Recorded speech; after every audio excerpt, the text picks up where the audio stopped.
Ilir Meta është fare kot në burg, akoma s'ka akuz, por unë jam i bindur, ashtu si që është i bindur çdo demokrat, ashtu si që është i bindur vetë doktor profesor Sali Berisha, i cili ka tentuar që ta fuste Ilir Metën në listat e mbyllura, dhe nuk pranoi. Po dhe nuk pranoi, Ilir Meta pikërisht për të dhënë kurajë të gjithë elektoratit, patjetër, për të dhënë mbështetje dhe gjithë elektoratit, jo thjesht elektoratit të Partisë së Lirisë, por të gjithë edhe demokratëve vetë, pikërisht edhe nga burgu për të fituar. Patjetër që nuk ndjehemi mirë, por ne e kuptojmë shumë më mirë arsyën e burgosjes tij. Ai sot është burgosë pikërisht për të dëmtuar fushatën elektorale. Gjithë shqiptarët sot janë të bindur nëse Ilir Meta do të ishte jashtë, fushata elektorale do të ishte shumë më e fortë.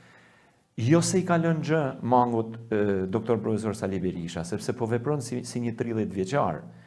Dhe ne po e shikojmë dhe po e prekim çdo ditë energjinë, vitalitetin e doktor profesor Sali Berishës.